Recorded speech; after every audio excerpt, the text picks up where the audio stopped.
This is Tuesday, December 18th. It's 9 o'clock.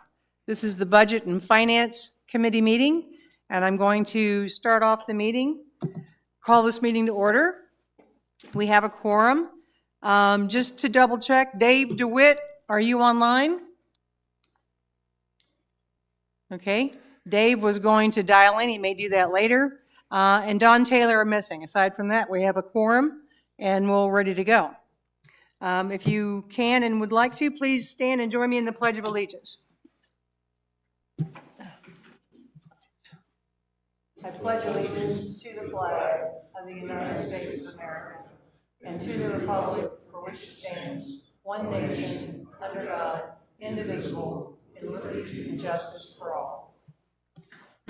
Thank you.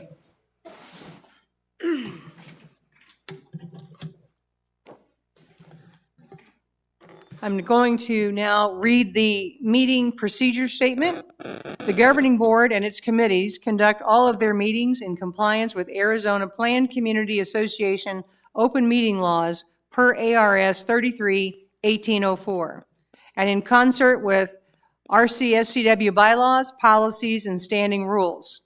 Parliamentary procedures as outlined in the most recent edition of Robert's Rules of Orders will be followed in all meetings as appropriate, consistent with Bylaw 3.07 and Standing Rule number 2 and 3. Thank you. Moving forward, I have the approval of the minutes from the Budget and Finance meeting from November 4th. Has the committee had an opportunity to review those minutes? Do I see any comments or corrections to those minutes? Seeing none, then we'll pass those minutes and they'll be filed as produced. The next thing on our agenda would be to do our financial review, but this is also the month when we have our friends at Cap Trust come to give us a presentation on our portfolio. So I'm going to jump Cap Trust forward on the agenda and ask Nathan to get up and give us his part of the presentation, and then we'll have Carol follow him. We actually have Ryan give the market commentary today. You said Ryan? Yeah, Ryan Rafidi, that is. Been at Cap Trust now for a couple of years, full-time now for a year and a half, but I'm happy to be a part of this team and excited to get to show some market commentary today for you guys. This work, awesome. Alrighty, so starting off, we're looking at the asset class returns here for all the major asset classes that we like to look at.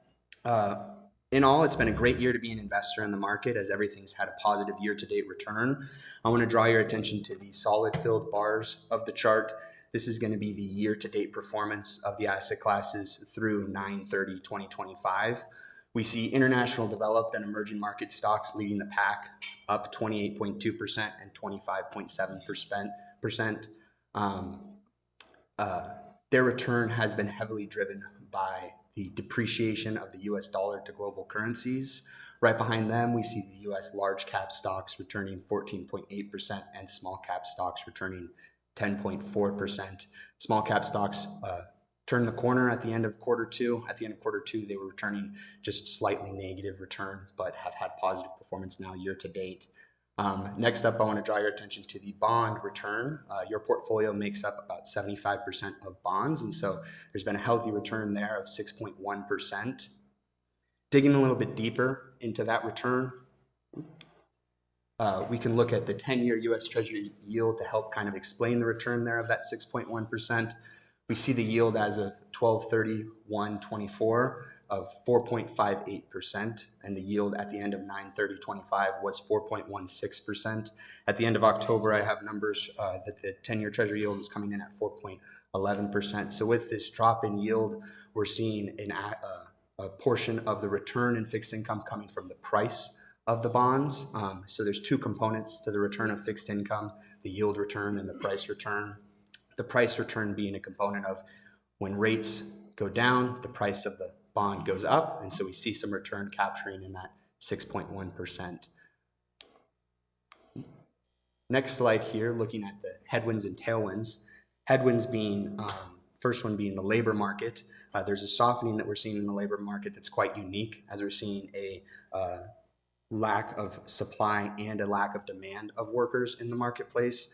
Usually it's where one of those decreases, but we're seeing both decreasing now, which is unique. Additionally, consumer sentiment has weakened in the U.S. Despite the consumer sentiment weakening, spending is still positive through the year, while that is being heavily carried by the higher income households, which currently make up about 50% of spending in the U.S.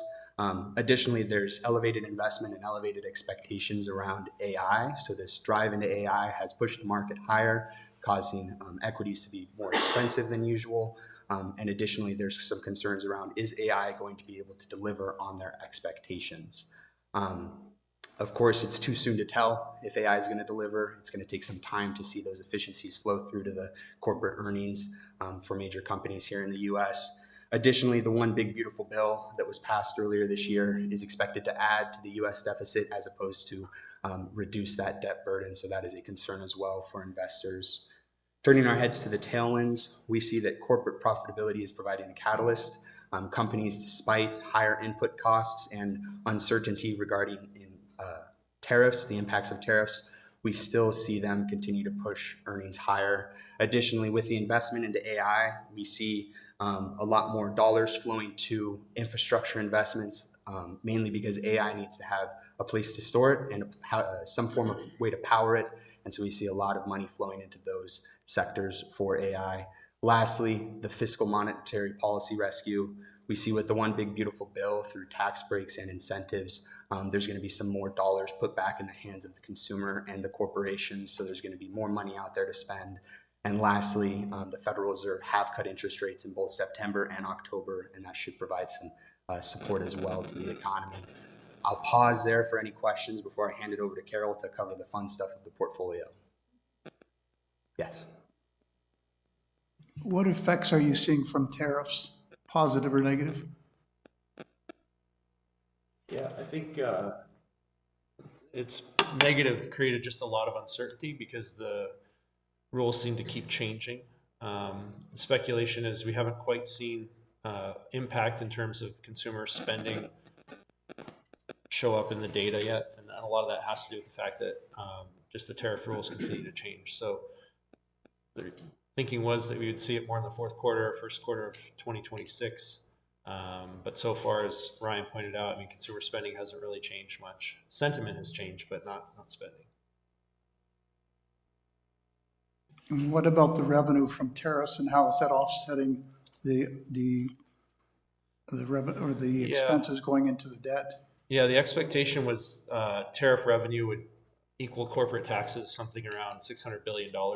I don't think it's quite hit that level, but on a net basis, I think the deficit is still close to $2 trillion. So it's not having much of an impact in overall deficit. So how do you think the federal government does measuring the labor market? I feel like there's a shift or a change in labor, more, gig economy and side jobs or self-employed. You think the federal government does a pretty good job of recognizing that in these numbers?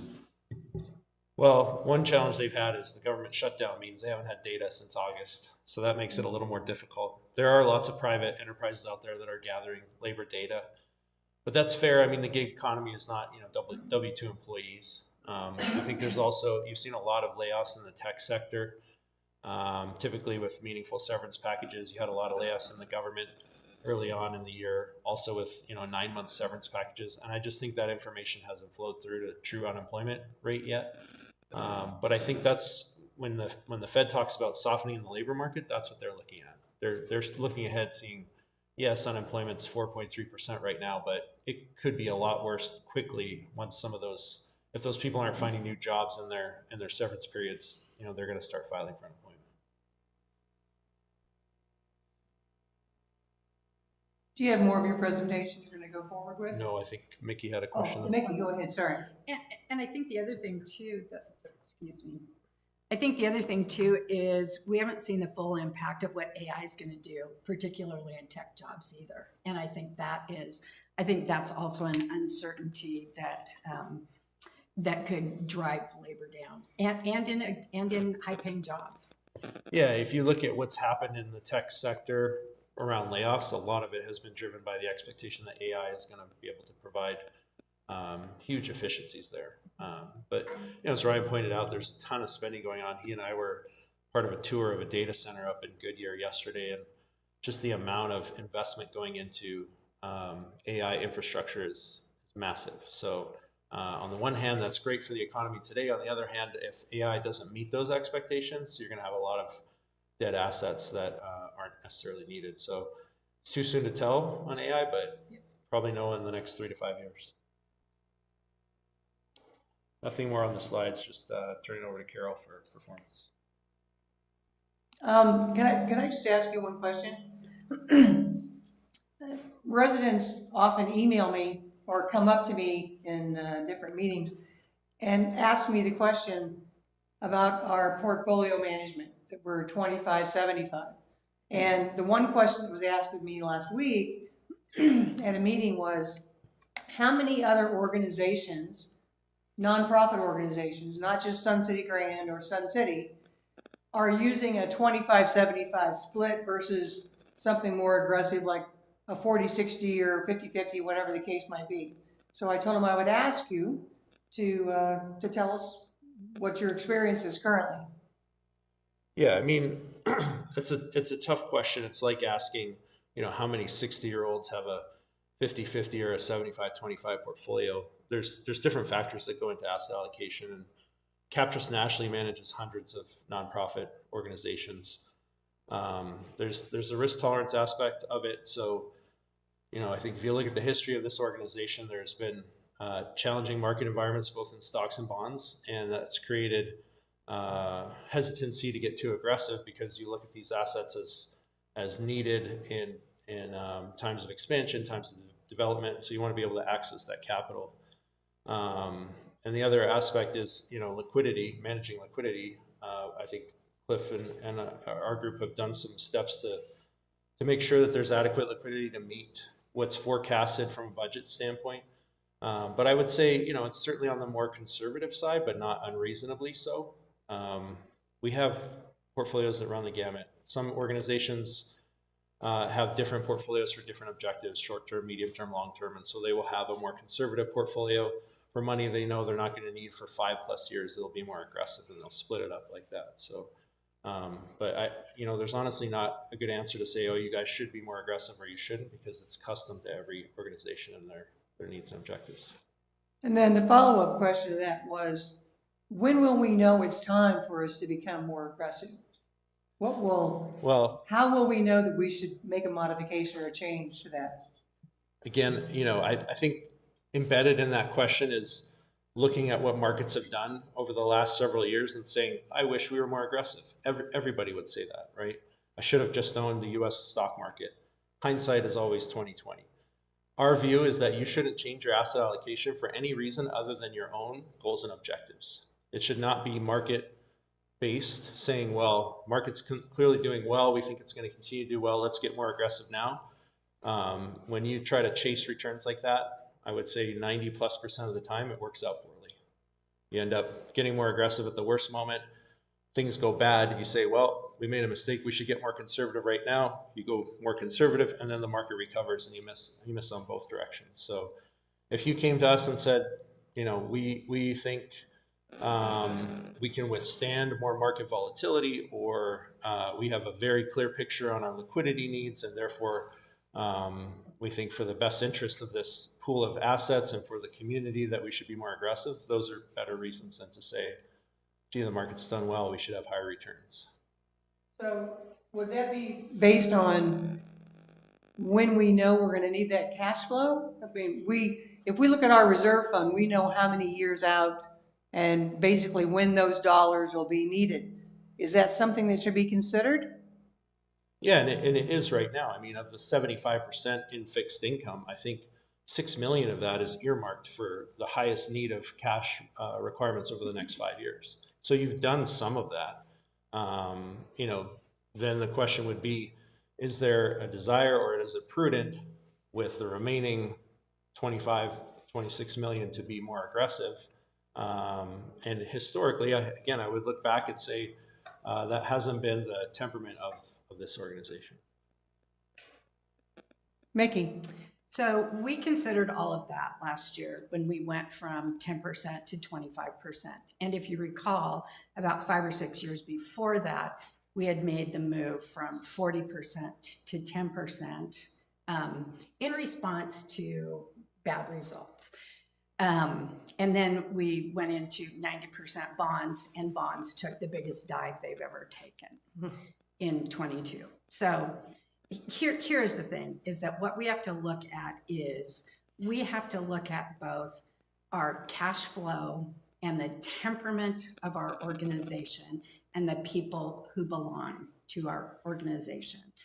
And we have to look at what is sustainable for us over the long term, which means let's not do this, right? Let's not do this. Let's not in response to, so as we just were discussing, the worst time to decide to increase your equity allocation is when the market has zoomed upwards and maybe approaching frothy, right? I mean, there is some concern about that in the marketplace right now. And we've seen that over the last 4 days. There is real concern about the very big increases in AI-related stocks that could prove to be overvalued. Maybe not, maybe so. And so what we really need to do in our organization is to decide how much are we willing to put at risk and be willing to stay the course, which allows us then to get through years that are not as good, you know. And also the other thing that we need to do, and what we did last year, is that we recognize that an increase in equity would help our returns, but we didn't want to get so far out in that area that it would make people panic. Okay, and that's what happens, right? We want to avoid panic. So what we looked at is how can we increase our rate of return without making it unpalatable to our people so that they don't panic. And when we looked at it, we still, over a 20-year period, with a 25%, were millions of dollars ahead of where we would have been. Millions of dollars. So we can make a case, and we have a range right now. The range is, the target is 25%, the range is plus or minus 10. We can be within that range. That is something that we can look at. There is something to be said for letting it ride a little bit when you're doing well, as opposed to rebalancing continuously. But those are the things that we have to think about, right? It's not a yes or no answer, right? I mean, it's just not. I appreciate your comments, and I think that this discussion is something that we are going to happily have probably every year for those that are watching, because not everybody can go back and look at the years of YouTube videos and understand all the presentations. So I think people ask the questions. They're obviously concerned. There are some people that think the 2575 was, you know, kind of a nice leap, but there's others that think it should be more. So that's why I'm bringing it up. That's why I want to make sure that it's openly discussed. And looking at the committee, you know, I know that most of the committee would, well, I won't answer. I'll make them answer for me. Do you feel that we need to review this fiscal year about our policy, or should we continue to stay with our FY12 policy that we put into motion last June? Chris? I think we had this on our agenda 4.02. I feel like we should be letting Cap Trust continue. Sorry, thank you. Go ahead. He's right. But don't forget, the investment policies, their main principle is the preservation of capital, okay?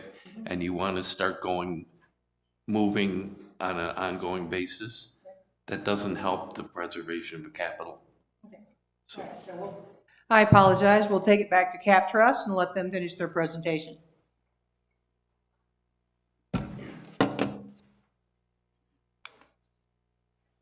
Good morning. Okay, I get to go over the fun stuff since markets have been pretty good this year, and we've had some great equity markets the last 2 years as well, coming off of 2022. So this is as of September 30th. We know we are experiencing volatility in the markets right now in the last few trading sessions. However, just bear in mind, this is as of September 30th.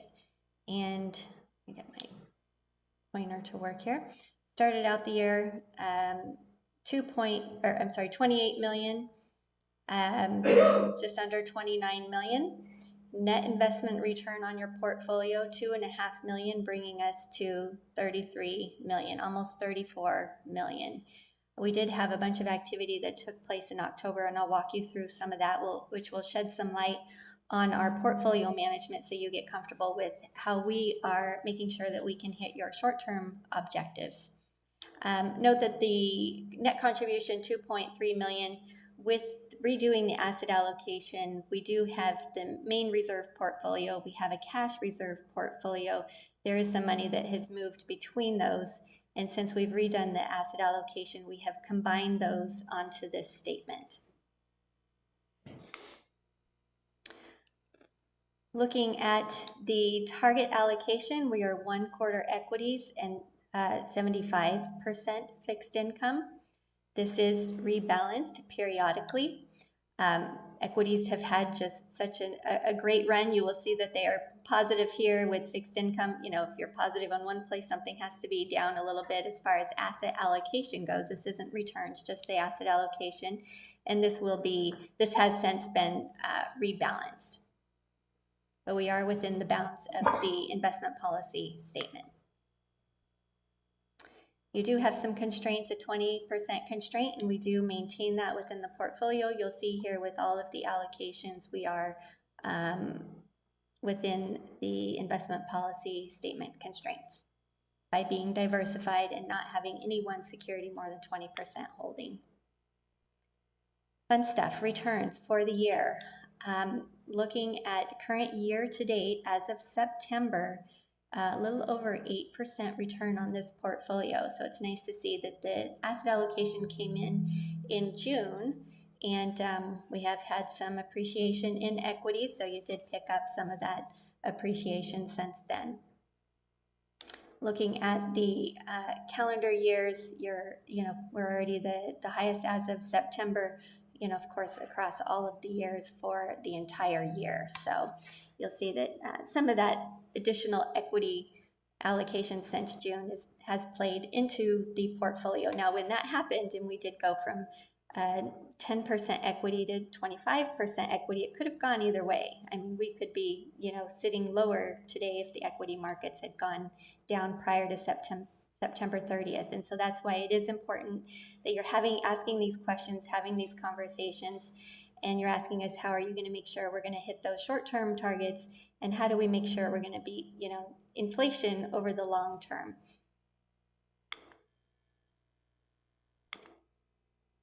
Looking at the portfolio, we understand it to be important to you that this is managed with low expenses or fees.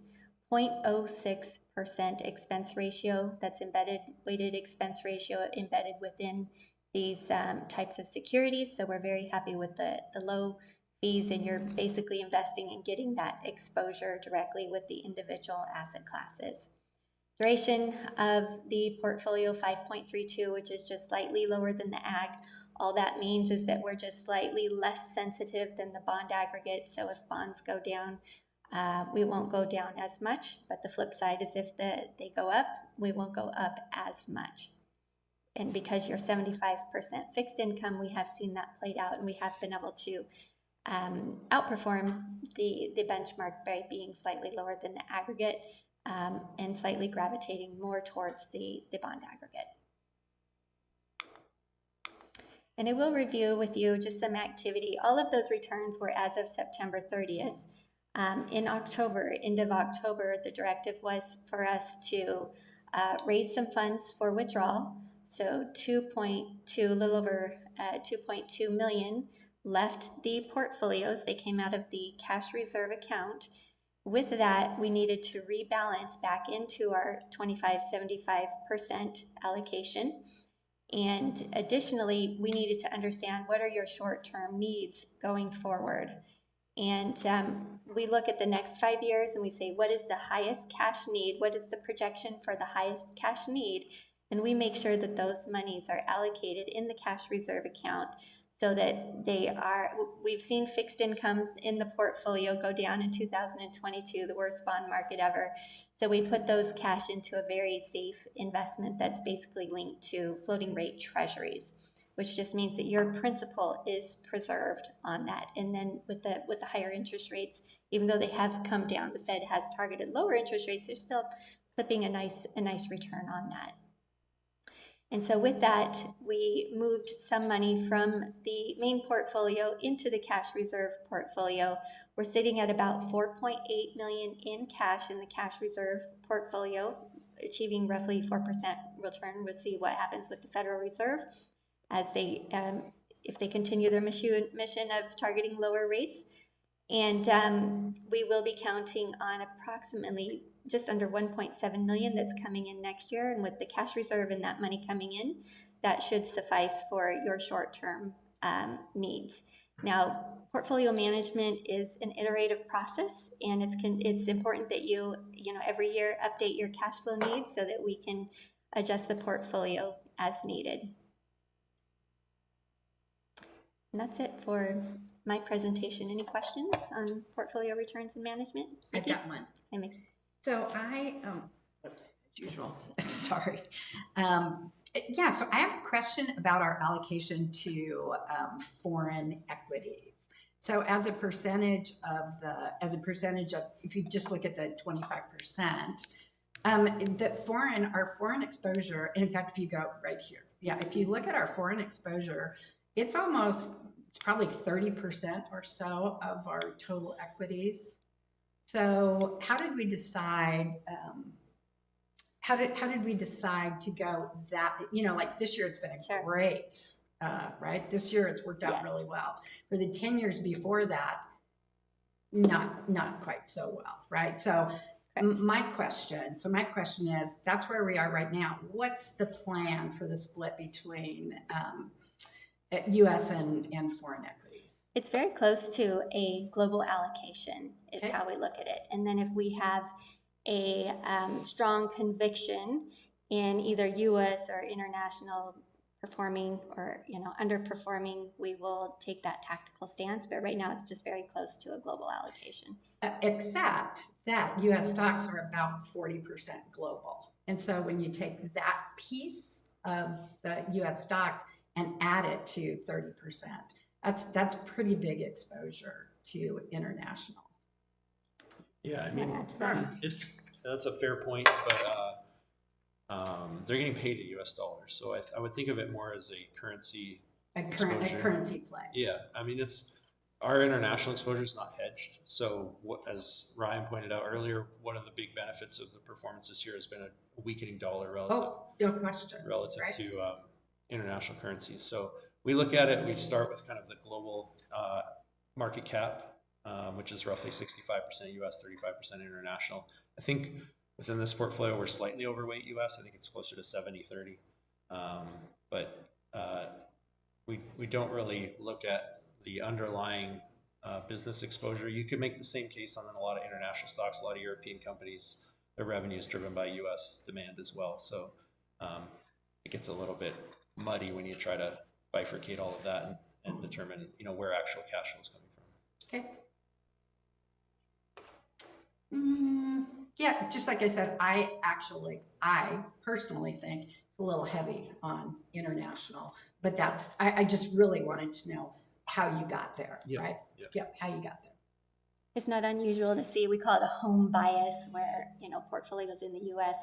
tend to tilt more towards U.S. stocks. So that's not an unusual thing to see, but we try and take a more strategic approach. But again, I also look at it the underlying, right? I look at the underlying piece of it, the 40% in the US, you know, that is generated. And I know it's not, the currency risk is different, but I look at that whole piece of it. And from my perspective, it would, you know, it just seems a little heavy, but. Yeah, I mean, it's been our experience, back to Ann's question, with other organizations that we work with, that most institutions prefer not to have active biases in their equity exposure. They like having broad market cap asset allocation. But to the extent the committee or the organization wanted to have a home country bias, we would just encourage you to put that in the IPS, and we will adhere to that. Well, like I said, it's done well this Yeah. year. Yeah. This year, it's gone in our favor, Yeah. right? But The idea is that's always it. great when it works out. Yeah. And another thing to consider is just that our world has become, you know, so flat, with a lot of the companies in the US just supporting, you know, planet Earth in general. So those are things to think about as well.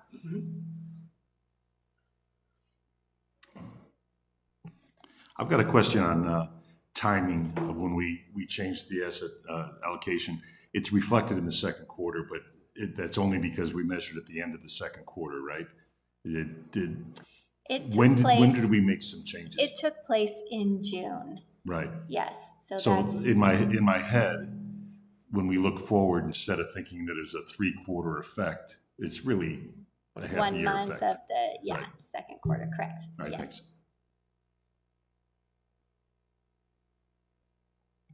Any other questions? I see no questions online for Cap Trust, so I appreciate it very much. Thank you for your, oh, I'm sorry. Do I have any questions from the audience? I failed to ask that question. I see I have one. I apologize. Please state your name and your rec card number.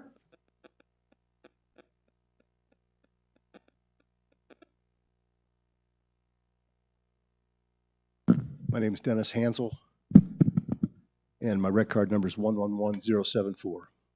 My first question is, you mentioned yield. Is that based on market value or the amount we invested?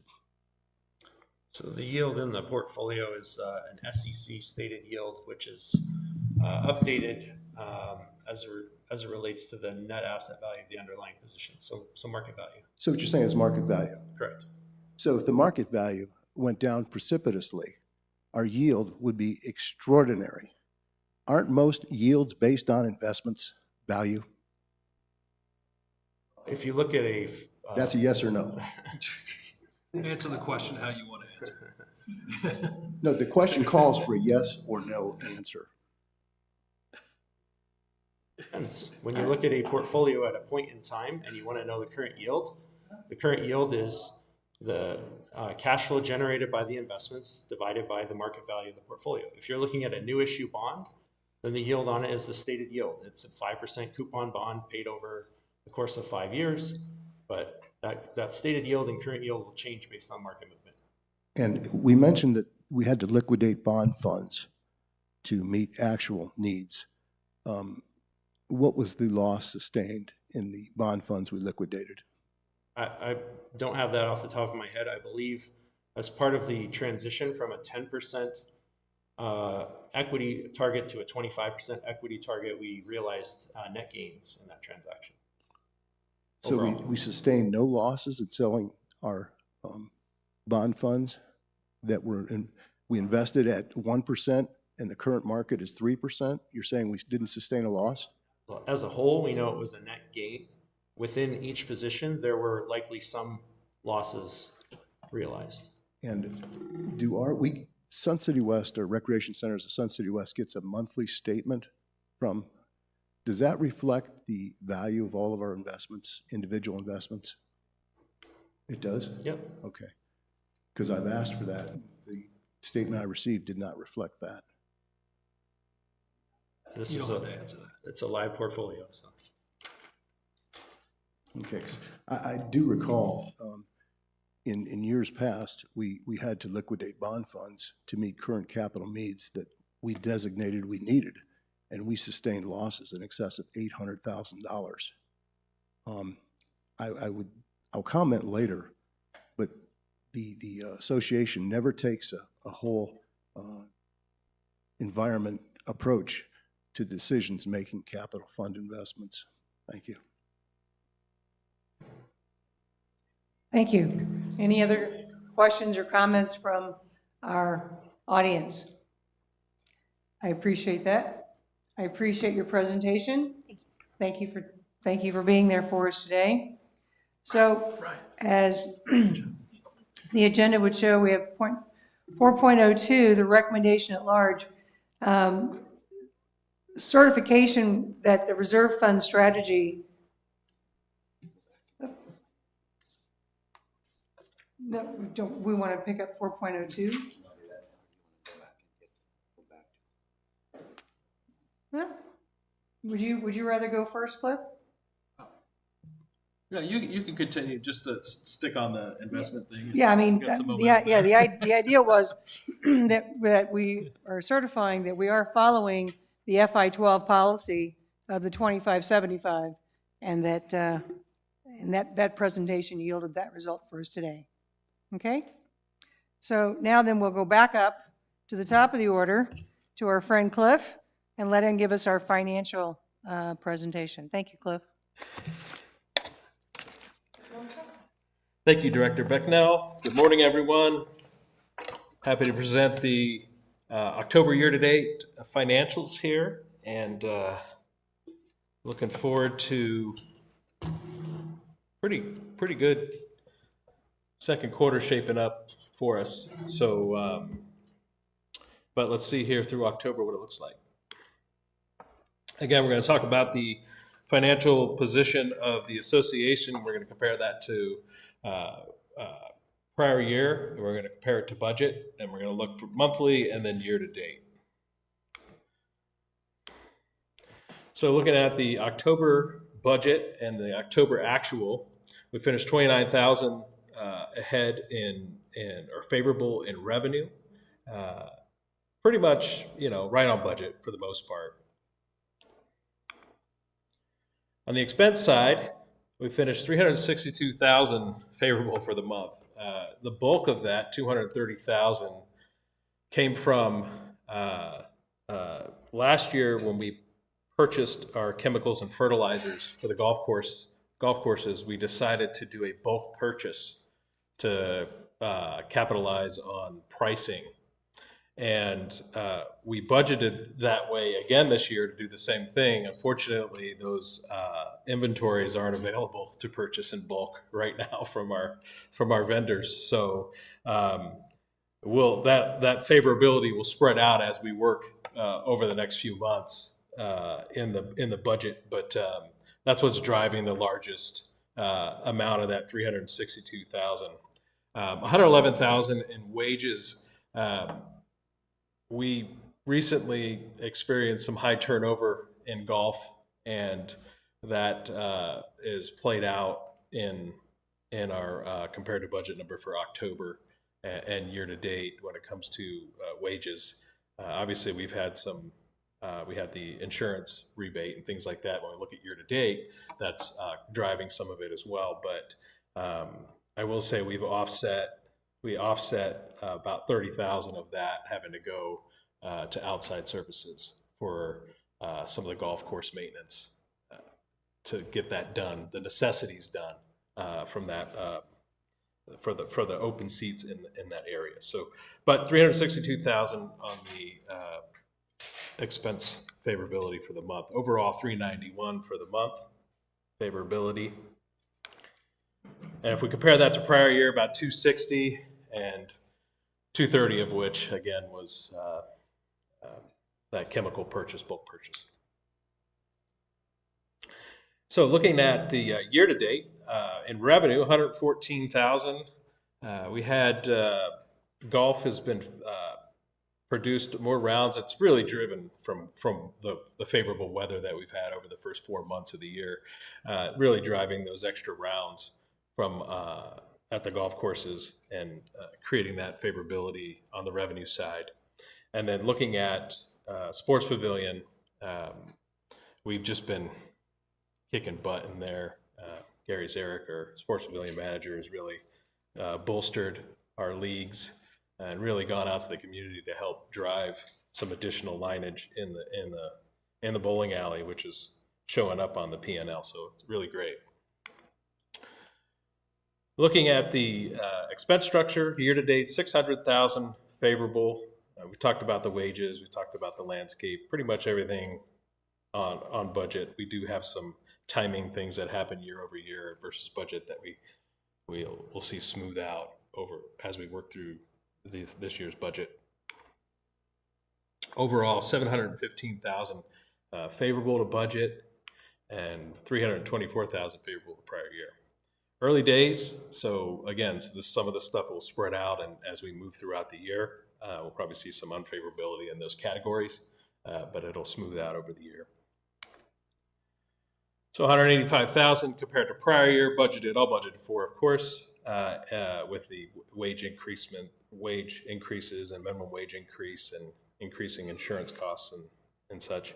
And then on the landscape repair side, those fertilizers and chemicals we talked about earlier. Moving to the capital section of the income statement, asset preservation fees. We're struggling a little bit there. I don't think it's news to anybody that the real estate market isn't the best. So 66,000 behind budget for revenue, and that was about, I believe, it was about 11 APFs behind prior year last October. 11 APF transactions compared to prior year. And then on the investments, however, those have been doing very well, and 200 or when you include the investment income, 214,000 favorable to budget. Compared to prior year, 921,000 favorable in that market change, valuation change in our investment fund, which is good news. We'll see how that goes. I know that we didn't have a great past 4 days or so in the stock market, but we'll just keep an eye on that and stay the course. So looking year to date, 1.2 million favorable to budget, mainly due to the favorability in the market valuation change of $1,075,000. We are behind in budgeted APF fees by 123,000, and we'll just see how that goes as we work throughout the year, and we'll see what happens if we get some interest rate reductions, if that translates into more home sales. Compared to prior year, 700,000 favorable. The bulk of that's coming from our market changes, 542,000 in unrealized gains and 138,000 favorable compared to prior year and realized. So overall, 47,000. There's 24 for the year APF transactions behind prior year. And looking at our reserve fund valuation change, we're positive 680,000 compared to prior year. So overall, 1.9 million in year-to-date overall revenues over expenses or under expenses, excuse me. And so, but not bad at a $500,000 deficit coming into our busy months for the year. Compared to prior year, we're tracking about $1 million ahead. Most of that's due to that market valuation change down in the capital section of the state. So looking at the capital expenditure budget, this year's budget has $5,148,000 in capital improvements. Right now, we're projected to have a savings of $432,000 on that, based on quotes that we received, and some of those are due to adjustments on how we decided to proceed with the projects. But overall, $432,000 tracking in savings on our capital improvement projects for the year. It's early days, so we still have to go out and PO certain things and get our pricing back, but looking pretty good so far. Looking at our allowances, we budgeted $420,000 in allowances. These are for unexpected things that happen that require capital improvement dollars. So items that are over $5,000 that aren't in the operating budget. We've had approximately 59,000 of those through the first 4 months, and they're listed here.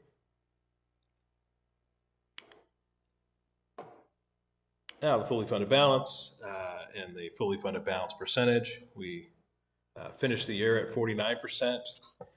We budgeted 50%, and we're well on pace with that, with the favorability that we have in our operating section, as well as the investment income or investment valuation change and income, and then in the capital improvement budget, potential savings of $400,000. That concludes the financial presentation.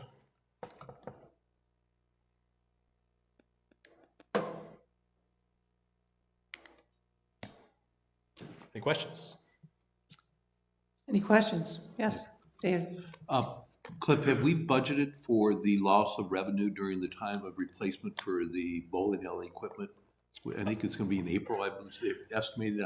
I won't promise that, but that's during the walkthrough. Yeah, so the timing of that, when we put the operating budget together, we weren't sure on the timing of that. So yes, but I don't know if it's going to hit in April because we weren't sure when we were going to do that project and when the equipment was going to become available. So yeah, we'll see that smooth out over the year.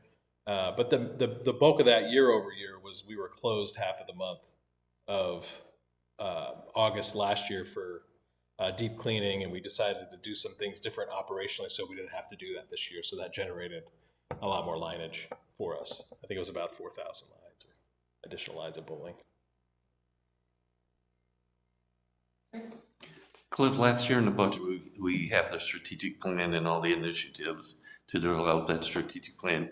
Can you tell me where we are in process of completing that? And are we seeing any efficiencies and or increases in homeowner adjustments, those type of things? Because that's something that I think we'd like to be isolated on. So. Yeah, so actually we'll be, our general manager will be doing a presentation on our strategic plan update in January. So you'll have a specific presentation of all those strategic items that we're in for this year and updates on all of those. I will say it's going very well. There are efficiencies that have been generated, especially in the IT section, some of the changes and the initiatives that we put into place to create savings. There's been some efficiencies in labor as well due to some of the changes that we've made. I haven't put the pen to paper on it yet, so I can't give you the exact numbers of what those are. And it is kind of early days. We're 4 months in, but yeah, it has. But a lot of the things didn't necessarily generate savings. There were initiatives on the events side, things like that we've done as well. But we're well on our way on those strategic items, and we'll have an update from our general manager in January specifically. And one of those items I'm working on, and it'll be presented at GM Ops actually coming up here in December,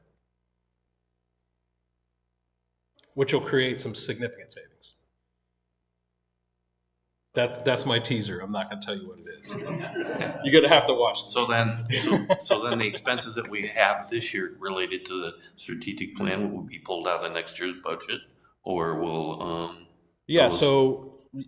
good question. So some of the initiatives require additional budget, and those will be called out in our budgeting process for next year for what next year's initiatives are. And then if there are things that required specific funds that aren't ongoing, those will be pulled out of this year's, yes, or be pulled out of next year's budget. The last question is, we installed a new governing board, how do you say it, meeting, all of the things that changed over from board docs into the governing board software that everybody can now use. And how much money have we saved in printing costs? Because now it seems that we only get one page here instead of a whole booklet, and there's 8 other committees that would have been the same situation. Can you give me an approximate figure about how much we saved? Yeah, I would say that was actually the savings were driven from these TVs. So not necessarily from the new software that we went to. But I don't have the exact number, but I can work that up and let you know. But yes, there were quite a few color copies that we used to make. I know Karen is disappointed that she doesn't have to make those anymore. So Cliff, every month we see a positive variance because we have positions that are unfilled. I did a little bit of math at one point. I think it was like 4% of our positions, at any given time are unfilled. But as you know, there's some, rumblings going on that, well, we're padding the budget because we never plan on filling that. And being on this committee, if when discussions come up, when I say, yeah, I'm happy to be on the Budget and Finance Committee, sometimes that might come up. Yeah. And I don't have a good way of, I don't believe we're padding anything. Right. I'd love to see a days to fill or some sort of stat showing that these are different positions that we want to fill. We fill it for 6 months. Maybe we do have a problem filling a facilities manager for 4 months, and we should talk about that. Yeah. But I'd like to see something that counteracts that accusation, because I don't like that accusation. Well, I'll say that we do talk about it operationally when we're trying to fill positions. So rest assured, it is top of mind and we're on it. Now, there are times when seats are open because they became open. So you may see that we're hiring for 20 positions, but 10 of those became open because we're getting busy again, and now we're hiring for call center people or PAs at the golf course. So just because we're hiring for them doesn't mean they've been sitting open. To your point, days to fill, things like that would help. It would help. I think it would help me, maybe this committee. Yeah. If we showed that, if we talked about it, at the committees. So I'd ask you to add that or something like that. Yeah, so we do present an HR report at the GM Ops meeting, and it's posted on the agenda, and it has a lot of that data on it. Now, I'm not saying that everything you've said here that it has on it, and we can discuss that internally if we want to add some of those things. I'll talk to the HR department, and maybe we add it to that report. But we initiated that so that we could have more transparency and let the community know from a positions perspective what we're in an HR perspective what we're doing. So we can maybe include some of those metrics in there. Now, as far as the open seats and budgeting for positions, I mentioned earlier, we have, if you break out, because we lump everything in wages and benefits, that's just a category, right? So if you just look at wages, just wages, not benefits, wages. So in wages, we're 124,000 favorable to budget. 106 of those are in golf and landscape, the hardest positions that we have to fill. Now, we've been able to get by going over budget 32,000 in outside services to offset, and so some of that 106,000 is offset by 32,000 in outside services. But those outside services are doing the bare minimum of what we need to do to operate the golf courses and to take care of the facilities around here. When we put a budget together, there are certain expectations that we budget for that our residents want on our golf courses and our grounds. I would invite you to come to a golf meeting where they talk about how there's knee-high weeds and they can't believe this should be a premier golf community, and they can't believe the conditions of our golf courses, and they need to be better, and we need to budget more people. So there's a balance, okay? And for every person that thinks that we don't have enough people, there's someone that thinks we have too many people.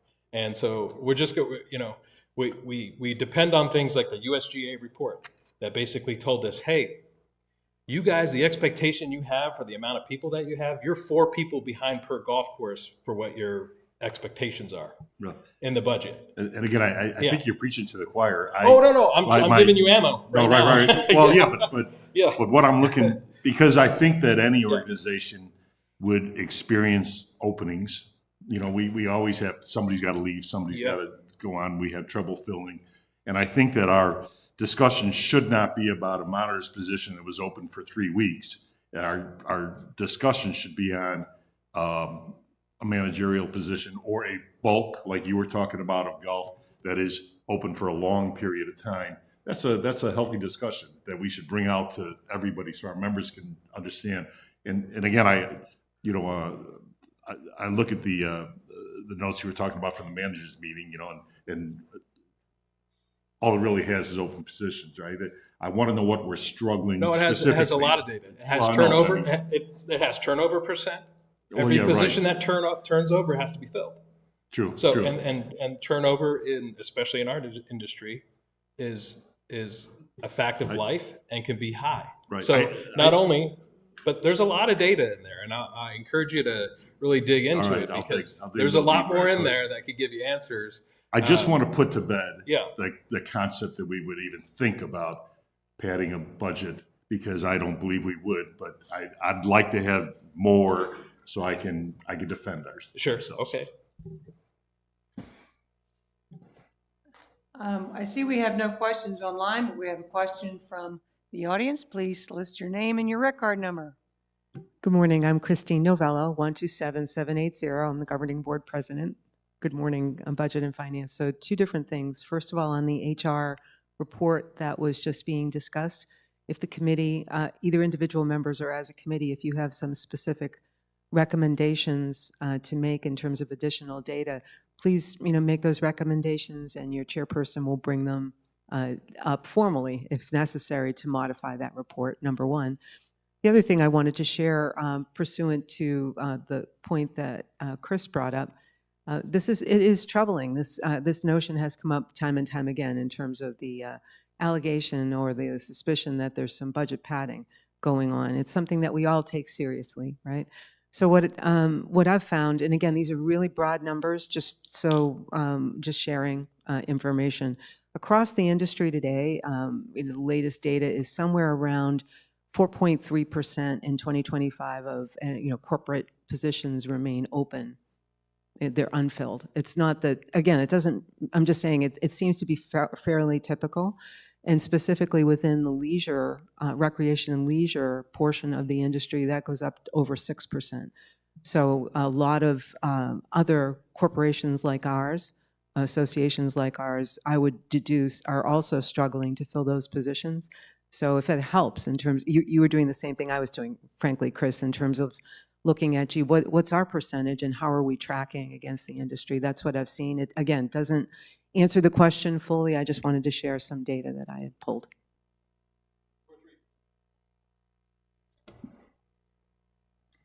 Are there any other questions for Cliff? I see another, yes, I see another question coming from the audience. Dennis Hansel, 111074. I just wanted to ask for details regarding our investments that we liquidated where we incurred actual losses. How much has it been in the last year? Overall, we haven't incurred any, but I can get you the details. I'm not talking about overall. I'm talking about individual investments. Well, I don't have those in front of me, but I can get them for you. Okay, thank you. And my comment is, if this organization will consider the impact on the financial well-being of the organization at the time we consider liquidating investments. Because in years past, we incurred losses of $800,000, actual losses in selling investments to meet what we consider were current capital needs, which didn't have to be done in that particular year. So it's mismanagement. And I would like this committee to consider that in forming a budget. And I think it's a little better now, but in doing the budget for capital needs, consider how much it's going to cost us in actual losses if we have to liquidate investments. Thank you. We'll take that into consideration. Thank you. In the policy, we did do that, and so how we manage the portfolio now, you heard Cap Trust earlier talk about our short-term capital needs being invested in Treasury to protect principal, and we've done that, and so the policy itself, based on the allocation and risk and the capital needs, is invested appropriately as well. Well, I also noticed that Cap Trust, when they initially became our investment advisors, said that their investments were for a period of a business cycle, which was between 3 and 5 years. We needed to sell some of the investments they made within the first 3 years, which cost us the $800,000. And I just want this board, this committee to review the goals and objectives of our investment policy. Thank you. I appreciate I've that. got 17 seconds. Okay, And I would like to make for the record, when the prior speaker was giving, there was no clock. The primary objective of our investment plan, as was pointed out, is the preservation of capital. You should all look and see what that means, translated. And the second provision is for liquidity. That should also be reviewed, because there's a disconnect between the objectives and how the funds are being invested. Thank you. thank you very much. Any other questions for Cliff from the committee? No questions online? No questions in the audience? I think I failed as part of my role on the recommendation at large for the certification of the Reserve Fund Strategy FY12 to make sure that I had a full consensus from the committee. Can I get that consensus, please? Yes. I support the current FY12. I support the current FI 12. Yeah, I support it as it is right now. Yes. Yes. I, as usual, am going to I support it, but I would like to make a comment on all of the work that we did last year to develop this policy, and specifically to address the last speaker's concern about the allocation of funds. One of the things that we did last year specifically was to ensure that we looked at the timeline of when funds would be needed. We developed, it was actually already in place, there is both a 5-year plan and a 20-year plan. There is a 5-year plan that basically budgets for 5 years, and we know exactly what we're going to need in that period of time. There is a 20-year plan that basically budgets for every single addition and replacement that we expect in the reserve fund for our capital assets. And we incorporated those timelines: short term, less than 5 years; medium term, less than 10, more than 5; long term, over 10. We incorporated those into the specifics of our policy and indicated the sorts of investments that were appropriate for each group. Because of that, we now invest, and on a rolling annual basis, the amount of funds that we will need for the next 5 years in treasuries. So in short-term treasuries, which do not have any principal risk. If it's not needed for 5 years, but less than 10, it is appropriate. Those can be invested in both short-term treasuries and in other longer-term fixed income, basically other bonds. If it is not needed for more than 10 years, it can be invested in those two, short-term and bonds, and equities. So we took those concerns and actually laid it out in the investment policy that we have today, so that we do not have the risk of liquidating longer-term assets for short-term needs. Thank you, Mickey. I appreciate the historical background. Any other questions or comments? Rick? And one thing that's going to happen over the next several years is the demographics of this community will change, okay?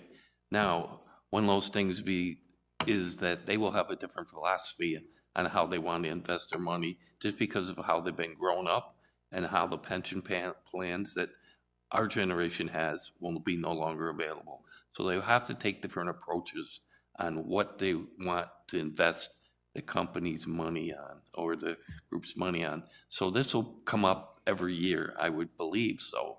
But that will be an ongoing thing that will change with the demographics of the community. Because right now, the demographics of this community are geared more toward baby boomers than Gen X's, okay? When that starts to change, then this will become more of an issue. I agree. Any other comments or concerns regarding FY12? Everything, nothing online? Nothing from the audience? All right, we'll continue to move forward. An update 4.03 on the audit firm working group, which consists of Cliff, Mickey Jacobs, and John Click, and myself. We have received back 3 of the RFPs, and we're in the process of reviewing those RFPs, and we are scheduling our interviews with each of these 3 organizations in the next couple of weeks, first couple of weeks of December, actually. So we should have a recommendation regarding the audit firm by the end of the year. Would you say? Okay, thank you. Any questions or comments about the audit firm working committee? All right, thank you. Next, I'm going to ask for our friend Carl Wilhelm to join us and give us the capital improvement project overview. Thank you, Director Becknell. Good morning, committee. It's my pleasure to review the proposed CIP for FY 26-27. We did this over the last few months, and in addition, representatives from this committee and all the other committees joined the Properties Committee in doing tours on the original list provided. I will make some comments that offhand I don't have the changes that we've made, but you will see that there are some deletions from our original project list or modifications when I read these items off today. This is the list that we're proposing to give to the general manager. And in January, you will see that list with full expenses. So we're working digitally on buttoning that up and getting the costs accurate as possible. And it's my pleasure to read this off to you today. So in the tan section of our color block sheet for FY 26-27, these are new capital requests. We have the R.H. Johnson Art Building Addition Phase 3. The Art Club came to us and asked for a Phase 3 addition, of which we, the Charter Clubs Committee, put together a working group, invited members from each of the other committees to hear their request from their CR 13, and it was decided after those meetings to support the club in allowing them to self-fund a set of plans for this Phase 3 addition, of which is currently being worked on. So the investment right now is fully on the ARC Club for this set of plans, and I expect the plans in late December, and then immediately going out for a budget bid so that we know what kind of cost that we're talking about. So at this point, there's no investment from the rec centers on this, but we are supporting the club to help bring this project fully to the table with a set of plans, and we'll know what we're talking about. Moving on, the general manager has asked for funding for planning and design related items tied to the master plan study in preparation of this budget. So as the master plan workings have been moving forward in the near future, next year, the assumption is that there will be an associated amount of dollars needed for planning tied to that. Also in the IT department, similar, a set of dollars being set into the budget for website redesign and member portal integration. And then finally, originally on the list, the Lapidary Club had its millwork, flooring, countertops due for replacement in 26, 27. But as project manager and discussing it with staff and the club liaisons, the project is more like Silvercraft, where the room needs a greater level of attention, planning, and remodeling. So we are only asking for a small amount of funds, if needed, for architectural assistance or any design assistance. So we are moving this to a 2-year project, and this year we'll only asking for design and planning dollars. That is it for the new capital items. Moving over to the color block of blue, which is R&R, things directly out of our asset management tool that have met their useful life. We'll start off at Beardsley. We have the swim and fitness flooring, locker, shower rooms, and restroom renovations. In fact, this project estimate is getting buttoned up with an afternoon meeting today with general contractors to help be prepared for the January cost discussions for this list. Beardsley also needs the Aquatics 88 lift replaced. Facility Ops has a utility golf cart requiring replacement in 26-27. The IT department requires 3 servers to be replaced. And moving over to Kuntz, we have a significant improvements being proposed for the softball facility. These projects have been appropriately kicked down the road a few years to align into the best operating capital budget possible. And this is the year that we're proposing that all the outfield fence being replaced, the padding that hangs on that fence, and due to favorable discussions financially with the trades that are providing us our estimates, it was determined that we might as well do the baseline fence replacement as well, as not to miss an opportunity of very good costing right now.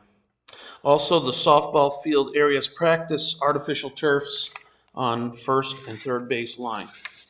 Kuntz also is requiring the curtain replacement for the theater to be done. The current curtains that exist are quite old and are of the style that require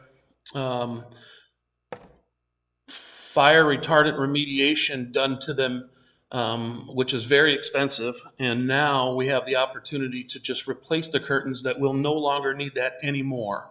And they will stay fire retardant for their useful life. So we're replacing those proposed, and theater entry door replacement. And with that replacement, we are proposing to move the doors an additional 6 to 7 feet outward and expand the lobby space for the events that happen in the theater. Stardust Theater lighting has just wore out, and these are the lights that go along the seats when you go down to the theater. For safety purposes, we are proposing to replace the lighting. At Kuntz, there's a spa heater required, 2 water heaters, and also in the theater, a projection screen. Moving over to the library has proposed furniture replacement in this budget and the need for a replacement color printer. Palm Ridge, swim and fitness flooring, shower room tile replacement. We evaluated all of the locker rooms, the restrooms, and showers tile that per the assets have become due for replacement. We feel that the restrooms and the locker rooms are not needed, but the showers are. So we are breaking that apart and just proposing shower room replacement, and that decor and design proposal will match and help us extend the useful life of the areas that we won't be replacing. Also at Palm Ridge, we have a pool heater for replacement. The pickleball courts resurfacing 11 through 18. Last year we did 1 through 10. A pool circulation pump, spa heater, and outdoor pool heater. Moving over to R.H. Johnson, the ARC building requires its foam roof areas, which are all of their roofs, to be restored to certify back to our 10-year warranty. And we usually get extended few years of life to 12 to 13 years. R.H. Johnson also has 5 pool pumps up for potential replacement, the lecture hall flooring carpet replacement in this room, pool and spa equipment of the chemical systems, flooring in the art building. That current space has an epoxy floor in its initial phase 1 building. When I built the paint booth, it was determined at that point in time to have it a polished concrete floor like you might see at a Home Depot or Lowe's. That has met their needs the best. So instead of investing money into refurbishing epoxy, we're actually going to invest funds into removing the epoxy entirely, get it back to a polished surface. It's a little more costly to do that one time, but after it's complete, we will have no more revolving asset management of that flooring. So in the long run, it'll be quite the capital savings there. We need air conditioning unit, R.H. Johnson. The racquetball courts has a small millwork and countertop renovation required in there. R.H. Johnson spa heater, sports pavilion water heater. Moving over to some capital items at golf, the pro shop restrooms at Deer Valley, and the patio resurfacing, similar to what I just completed at Trail Ridge, and a conversation we're having currently about the Echo Mesa Pro Shop outdoor millwork and countertop display.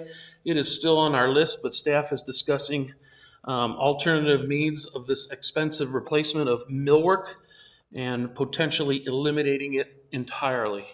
And then a further discussion on, is that what we will do at all the pro shops, and potentially reinvest some of that funding to betterment of the patios. Instead of having peg boards and millwork that rots out over time because it's exterior, maybe we have a more digital format where there's secured TVs outside to still display the needs to the community of golfers from the patio, but to have a much more modern patio environment. More to come on that. And then finally, start us a new air conditioning unit. The remaining part of this list is Todd Patty, and he is coming to the podium. Thank you, Carl. I'll be back. All right. Good morning, and thank you, Carl.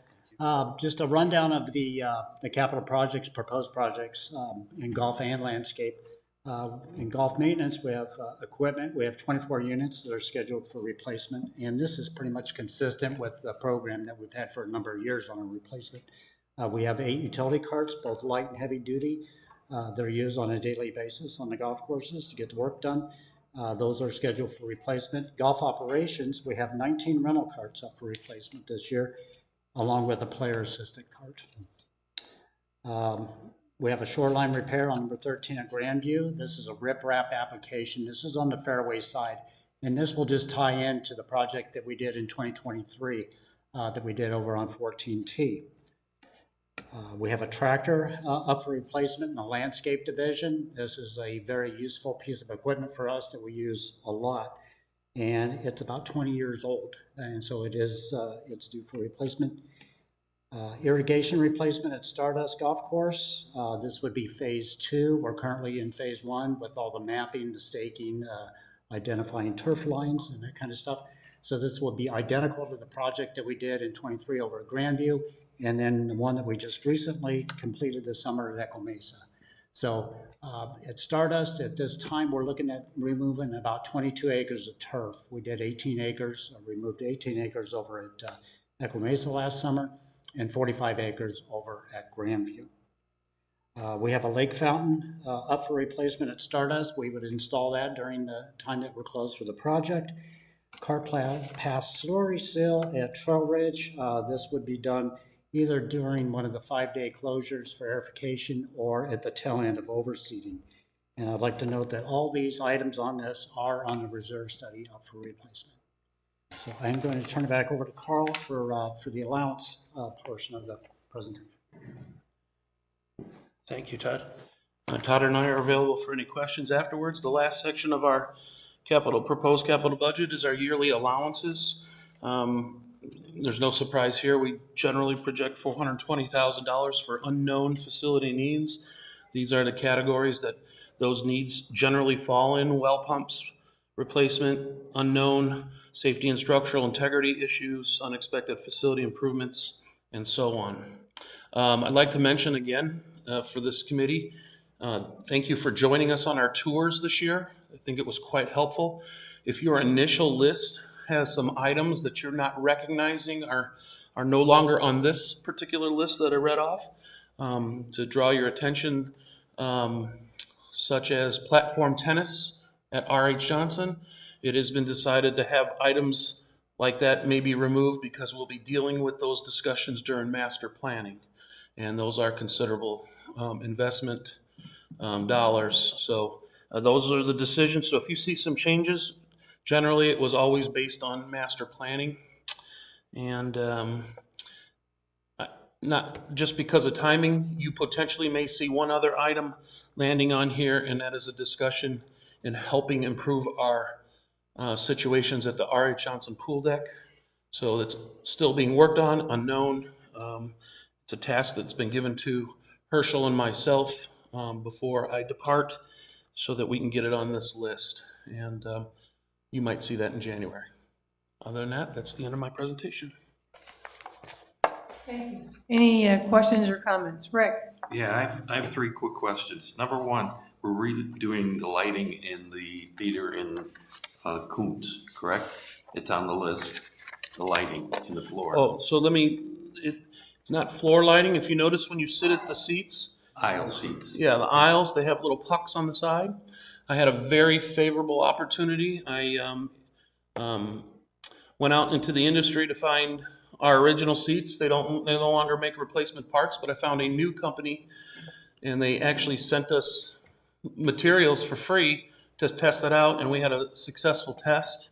So I'm just waiting on estimates for that, but we will be able to replace the puck lighting and provide the safety corridor of lighting that we need, and it's already been tested and successful. My question was more, is it a good time maybe to replace the carpeting in there? Same time if you have to tear it all up? I'll just say that opinion of staff in working that, walking that area, and that carpet has been due for a few years, that our opinion is no, that it's in excellent condition. Second thing is there's nothing in here on the R.H. Johnson Social Center. I know we spent a lot of time and effort talking about the roof and what do we want to do with the roof and the ceiling in that facility, and I see nothing on the list here. Again, that was a courtesy discussion due to the conditions that property saw about like staining and stuff in the ceiling. That discussion can be better handled through master planning, but it is being fully tracked in the tool. But I'm going to say that I was not given anything from Properties Committee to add that to this particular list. Okay. The last one was the irrigation system at Stardust. We've done a lot of, I know Echo Mesa, we put in new grass on the 9th fairway. Is that talked about being implemented in Stardust also? Yes, it is. In fact, we mapped out about 52 acres of that new grass, the Tiff Tuff that we used over at Echo Mesa on 9 fairway. So we're actually putting that, or like to put that into the project and do that at the time that we do the irrigation and the turf reduction. Okay. Thank you. Did that improve your score, Rick? All right, any other questions or comments?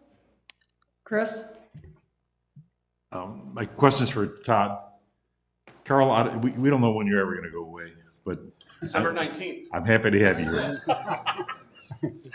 Todd, I'll start off by letting you know that I started golfing this year, and the courses, they're just fantastic. Oh, good. I mean, every round of golf, at some point or another, somebody says, man, does this place look good? Does it feel good? So compliments to Good. that. I'll pass that on to the staff. Yeah, pass it on, please. We did have a good overseeding this year. I think the weather was on our side for a change, but yeah. So That's far, not so why I good. called you to the microphone, though.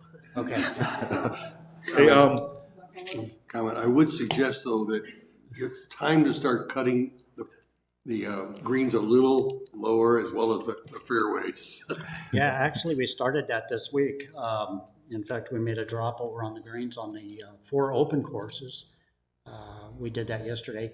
And unfortunately, we couldn't get out today because of the rain. And this is the first time that I can remember that we had a rain delay or rain on opening day for those last 3 courses. So hopefully we'll get them open tomorrow. And if you could make the holes a little bigger too, that would help. Yeah. Hey, I'm working on here's my question, Todd. Yes, sir. Last year, and I went to look up and find the meeting minutes, but I actually just kind of gave up at some point. Last year, I thought we did an advance buy on some golf carts. And my takeaway is that we wouldn't need golf carts this year. Am I, if I remember right, I don't quote my numbers, but 19 were due, we thought we'd buy 28 or something like that to alleviate us from buying them this year. Yeah, unfortunately, I can't answer that question. That falls into golf operations. I can answer it. Okay. Yeah, I talked to Pat too when these first got brought up in the reserve study, and I said, hey, I thought we had purchased some to relieve some pressure on. He said, no, we did, but it didn't relieve it on the next year. It relieved it on the back end in the whole replacement cycle. So to answer your question, it didn't alleviate any purchase for this year. It alleviated having to continue to purchase years down the road. Yeah, I remember him using. I know. I think it was 6 year. So now the whole fleet is 6 years old or something like that. Yes. Yes. So that kind of makes sense how it'll affect us. Yes. 5 years from now. But interesting. So I'm That's the glad you question. questioned that. Yeah. All right. Now that Stardust may have the new grass, this may not be a question that everybody would like, but I'm wondering if we can get 1.5 or 2 inch rough. I would like to see rough on the golf courses like you usually find, and I think with the new grasses, we should be able to maintain rough along with the fairway grass. Yes, yeah, that's right. In fact, you can see that over at Echo Mesa on number 9, because not only did we put the new grass on the fairway, we actually put it in the rough from the cart path out. And there is some definition, and you can see that. So I think that's going forward, you will have rough out there, especially on the common courses. That really gets beat down this time of the year. But I was looking at number 9 fairway a few days ago, and there's a definite area of rough out there versus fairway. So yes, we should have that going forward. And if you raise the rough on the rough in the side, it hopefully will increase the course rating, which will affect everybody's handicap. So that's right. These are great questions for Todd, but I think that I'm going to invite you guys to the golf operations meeting and give our friends. Anything else Todd can do to improve your game? Yeah. Make the ball smaller? That's right. Make the ball smaller. All right. Thanks very much. Okay. I just have one other question. I'm concerned somewhat about trees. You don't see trees showing up on the capital replacement, and thus they're probably covered by insurance. I'm wondering how all of our trees are covered and what type of valuation is used to evaluate. I'm more concerned about, especially on the golf course, with the shade aspect. And when you replace a $20,000 tree with a $200 tree, you haven't replaced the shade that you lost in that destruction. I'm just wondering, do we evaluate trees on the courses differently than we would evaluate, say, along the Javelina Trail or some other place where they may be a little bit different aesthetics more than shade or something, or utility value? Not really. As you know, we have lost some trees over the past couple of summers, especially the Aleppo pines. And we didn't lose as many trees at Echo Mesa this year as we did with over at Grandview, but we are replacing trees. In fact, we put in 268 trees at Grandview. During the project, we put 152 trees in at Echo Mesa with the project that we did this past summer, and then we're looking at putting some trees again over at Stardust. So it's hard to replace a tree that's been around for 40 years. It just can't do that. So they are smaller trees.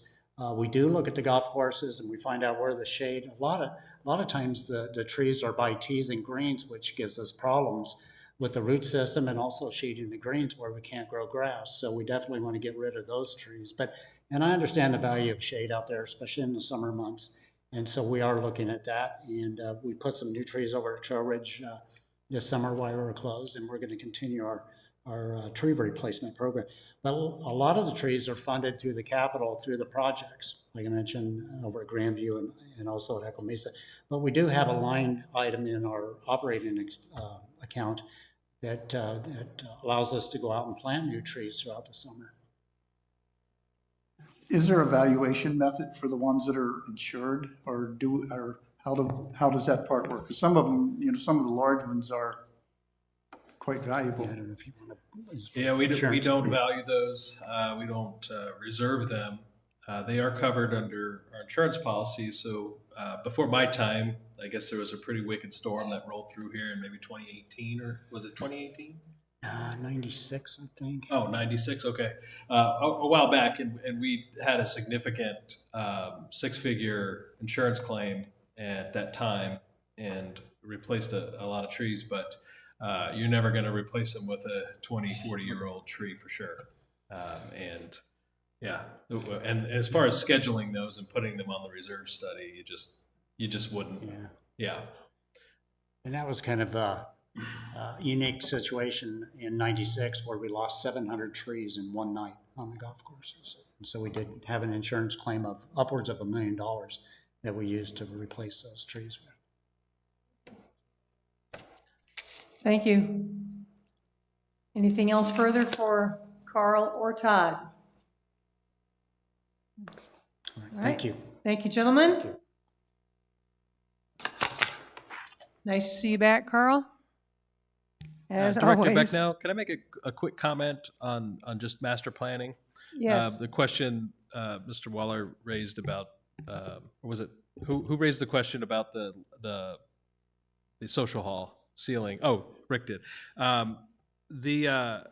That's one of there's a couple of areas in the community that are kind of ripe for maybe a reimagination or relook. And in the master planning process, we know that's probably going to come up.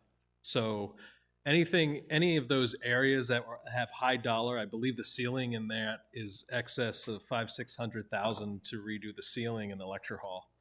Any of those areas that are still functional that we can continue to use, like the library and things like that, that are dated but are still functional, we've held off on capital dollars improvements to those areas so that we can get through master planning, because those are going to be some things that we can execute, for needs that are going to come out of master planning, those areas that we think might be suitable for that. So that's why you won't see that on there. There was a bunch of stuff at the library, shelving, carpet, a lot of things that came up at the library as well that we're kind of holding off on right now. And then once we get through master planning, see what the community needs are, we'll then look at those spaces, and those capital dollars in the reserve fund will help offset the cost of construction in those areas. So platform tennis was another area, big dollar amount to redo that space. We kicked that out of the plan this year to see what develops out of master planning. So stay tuned, and that's why we're putting dollars in for planning dollars, so that when we get through master planning, if there's a need that we want to execute right away, we do have dollars in there to move forward with planning, and then scope projects out and include them in the following year. Perfect. All right. So I'm going to move on to committee comments. So I'll start down here with you, Bill. No comments at this time. I've gotten a lot of very, very positive feedback on Lizard Acres. So I think you did a hell of a job. Even though it went over the budget, they did a great job, and it's being utilized. So I'm glad to see it, and it upgrades the community too. So. No comments? Okay, Chris? I want to comment about our decision to leave FY12 as is. I think that we worked very, very hard. Rick and Mickey did did the majority of the work, but I think our entire committee read the room, made a change, and it's just too early to make another change. So I'm comfortable that we're leaving it that way, even though I know that, you know, people worked hard or have opinions about, you know, maybe the numbers aren't exactly what they like, but I really think what we did was try to read the room and make a change that people could accept. And we've only got 1 quarter of results. You know, let people get comfortable with what we have before we consider anything else. All right, John. Yeah, I would second that comment. I thought the group did an incredible job last year with that policy, and I support it fully. Thank you. That's all I have. Thanks. Don? No comments. Mickey? No comments. Cliff? Nothing for me. Okay, thank you very much. That being said, I'm going to identify that we will cancel the December 2nd BNF meeting and potentially maybe even the December 18th, but we'll wait to make that call in a couple of weeks. But the December 2nd meeting is hereby canceled. Okay? And with that, I'm ready to adjourn the meeting at 10:36. Any comments? Nothing online? Nothing from the audience? Thank you. Have a great Thanksgiving.